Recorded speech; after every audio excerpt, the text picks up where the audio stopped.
السلام علیکم ویورز۔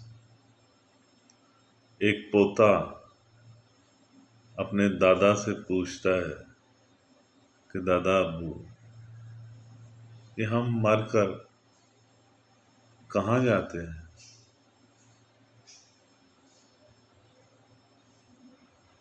دادا ابو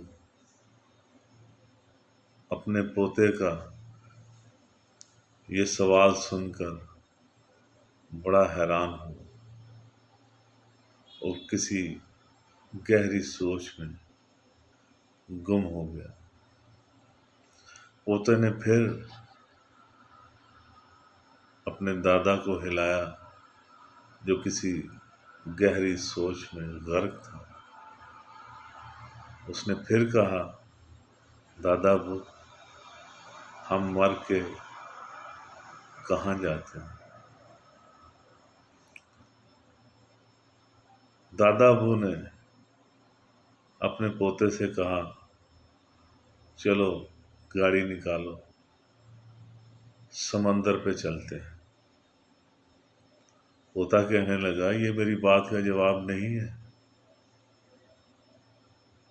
دادا نے کہا، آؤ تو صحیح، میں تمہیں تمہاری بات کا جواب دیتا ہوں۔ وہ دادا پوتا گاڑی میں بیٹھے اور سمندر پہ چلے گئے۔ سمندر کنارے پہنچ کر دادا نے پوتے سے کہا، وہ دیکھو سمندر۔ اس نے کہا، ہاں میں دیکھ رہا ہوں۔ اس نے کہا، ان لہروں کو دیکھو۔ اس نے کہا، میں دیکھ رہا ہوں۔ دادا نے کہا، وہ دور تک یہ لہریں پیدا ہوتی ہیں۔ اس نے کہا، ہاں۔ اس نے کہا کہ یہ لہریں وہاں سے سفر کرتے ہوئے اس کنارے پر آ کر ختم ہو جاتی ہیں۔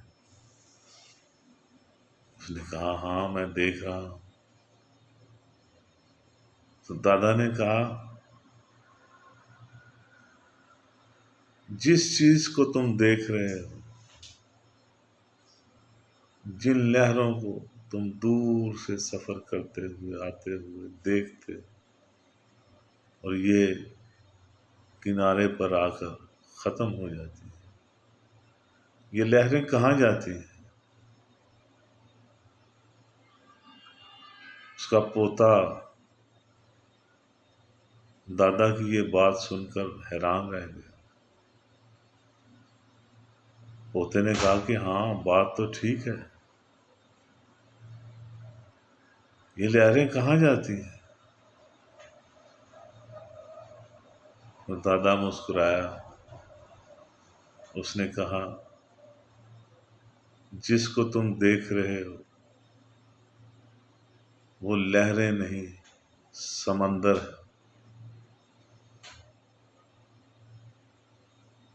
لہر کا کوئی وجود نہیں، لہر تو ایک سمندر کی ایک شکل ہے جو کچھ وقت کے لیے قائم رہتی ہے اور ختم ہو جاتی ہے۔ وہ پہلے بھی سمندر تھا، لہر پیدا ہوئی پھر بھی سمندر، لہر ختم ہوئی پھر بھی سمندر۔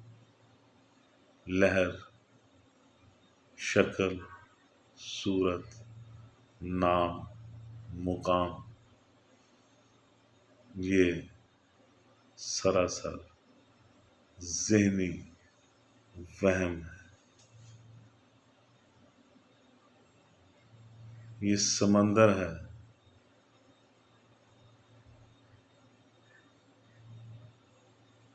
مشتمل نمود صور پر وجود بحر،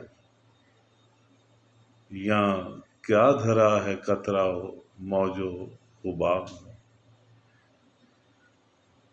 آپ کا بہت بہت شکریہ۔